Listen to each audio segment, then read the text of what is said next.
Baik, terima kasih pemirsa Anda masih bersama kami dan aku dalam langkah memperingati sebuah peristiwa besar Isra Mi'raj. Lantas bagaimanakah rahasia-rahasia yang lain? Insya Allah akan dijelaskan oleh guru kita Kiai Haji Sumarno Syafi'i. Silakan Kiai. Assalamualaikum warahmatullahi wabarakatuh. Alhamdulillahi haqqa hamdi wassalatu wassalamu ala khairi ibadih Sayyidina wa nabiyyina wa qurrati a'yunina Muhammad wa ala alihi wa sahbihi wa man tabi'ahu huda ila yaumil ma'ad. Allahumma barik lana fi Rajab wa Sya'ban wa balighna Ramadan. Bapak Ibu Saudara hadirin rahimakumullah, pemirsa Damai Indonesia ku di mana Anda berada, para jamaah yang berbahagia dan insya Allah sama-sama dimuliakan Allah Subhanahu wa taala. Banyak sudah kita dengarkan paparan dari Kiai Misri, Syekh Misri dan juga Ananda Ustadz Soleh Mahmud tentang bagaimana peristiwa yang dialami oleh Rasul. Peristiwa besar tidak akan terjadi kecuali kepada orang besar. Cuma jawabannya sekarang, sebagai kita sebagai umatnya hari akhir belakangan ini, kudulah kita menjadi umat yang besar hati, besar jiwa, besar pikiran, besar perasaan. Karena peristiwa yang dikaji dengan nilai keimanan yang tidak mungkin menjadi mungkin. Dulu orang tidak bisa menempuh jarak yang jauh dengan waktu yang singkat. Nyata hari ini teknologi sudah mulai menjamah. Iya apa ya? Betul apa betul? Itulah iman. Artinya jangan galau, jangan gusar, jangan gundah gulana. Ketika terjadi adanya perubahan tatanan sosial dalam kehidupan manusia yang begitu cepat. Paham gak sih saya ngomong?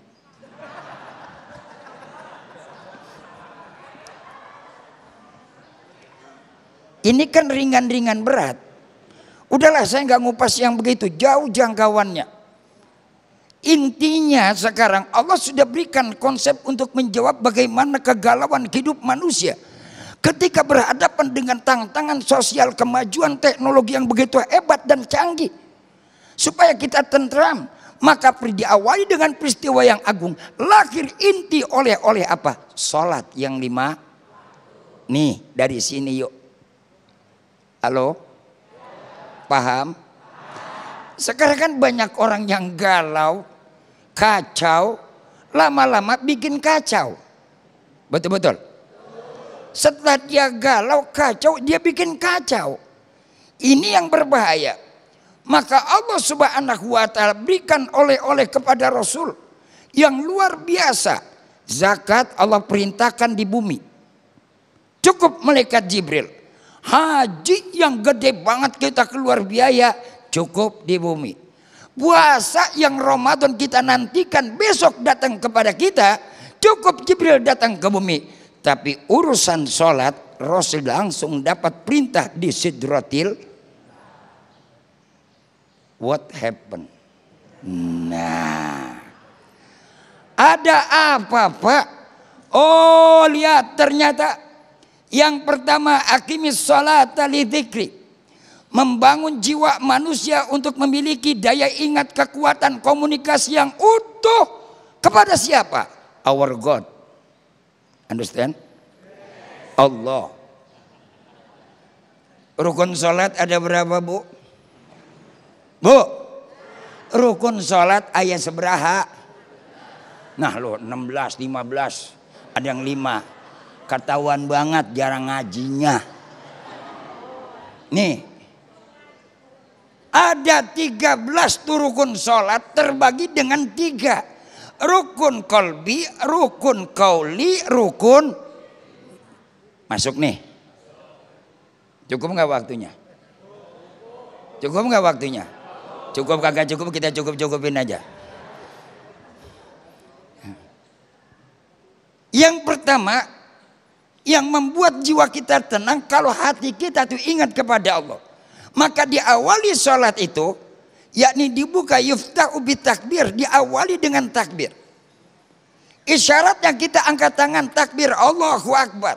pasrah diri kepada Allah, hati kita ingat kepada Allah.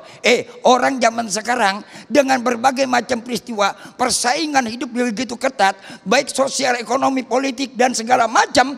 Kalau kurang-kurang kuat hati kita ingat kepada Allah, nelangsa. Bu, iya Pak, iya. Persaingan wanita ketat.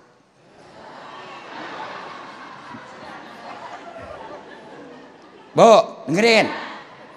Biar ibu jangan nelangsa, hati kita biar tenang, perbanyak sholat, kita ngadu sama Allah. Sebab kan urusan kita bukan aja urusan kehidupan di alam dunia. Yang terberat di sono. Terkadang kita hanya galau dengan dunia, mengikuti perasaan yang terjadi. Kalau dalam nuansa politik udah bimbang. Iya Pak, iya. Zaman sekarang orang belum apa-apa udah kelotokan duluan. Di sono tetangga sebelah. Orang sini mah alhamdulillah parah. Betul apa betul?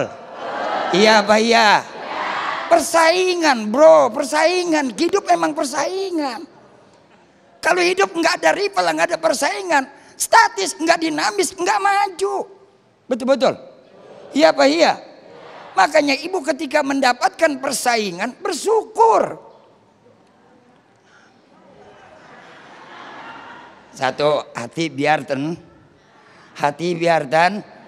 sholat disuruh 5 waktu. Dulu kan sholat cuma 2 waktu, pagi sama sore. Ada 5 waktu. Sebab apa? Tantangan kita nih banyak. Tantangan kita nih gede. Urusan perut, urusan perasaan, urusan pikiran. Yang paling berat kan urusan perasaan. Lebih baik kau bunuh aku dengan pedangmu daripada kau dustai aku dengan cintamu. Betul apa betul? Makanya ingat kepada aqimis sholat li dzikri. Dirikan sholat buat ingat kepada Allah. Kalau kita udah ingat kepada Allah, kembalikan kepada Allah. Ya Allah, apa sih yang gak serba mungkin? Kemarin kan kasus Sambo, Bu. Nah ini nih. Barangkali orang kalau nggak punya iman akan dendam. Tapi hati hakim yang tenang. Walaupun ada ancaman, walaupun ada tekanan, apapun yang terjadi, tuh contoh hakim teladan. Betul apa betul? Ya Bu, Sambo kan bukan miskin-miskin banget. Kalau Ustadz Solmed hukum mati, ya nyara dia.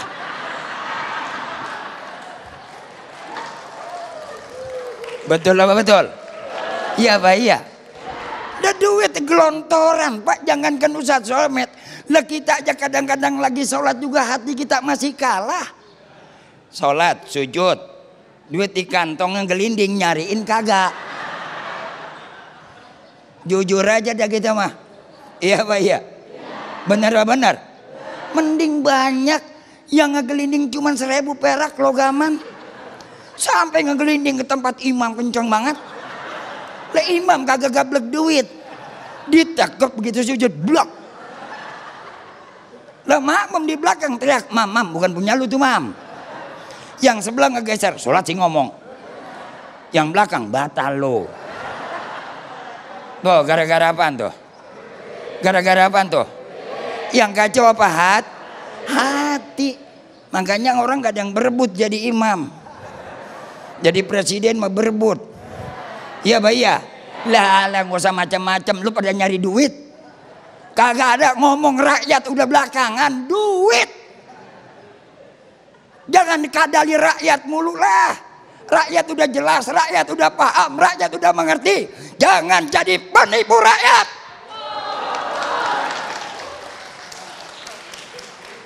Ya ngegas dikit, ntar kita terusin. Terus. Nambah. Lagi. Kita lanjutkan pada segmen tanya jawab.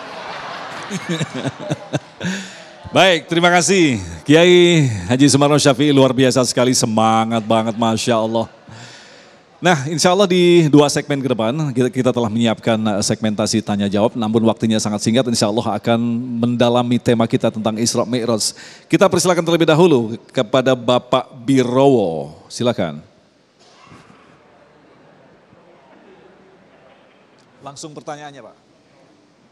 Assalamualaikum warahmatullahi wabarakatuh. Terima kasih waktu yang diberikan. Pada kesempatan ini perkenalkan saya Rohmi Birowo, jamaah dari Masjid Jami Ar-Royan, Pondok Gede. Pertanyaan saya adalah, Bapak Ustadz, Nabi Muhammad SAW dalam perjalanan Isra dan Mi'raj dari Masjidil Aqsa menuju Sidratul Muntaha, tentunya melalui perjalanan yang sangat jauh dan tidak terjangkau oleh akal manusia. Untuk itu kami pertanyakan, dalam perjalanan tersebut Nabi Muhammad itu dalam berbentuk figur jasad atau berbentuk ruhnya, baik. Dan kemudian Nabi Muhammad, mengapa hanya Nabi Muhammad SAW saja yang diisra dan mi'rajkan, padahal pada saat itu terdapat juga nabi-nabi yang lain. Saya rasa pertanyaan cukup itu. Terima kasih atas waktu yang diberikan.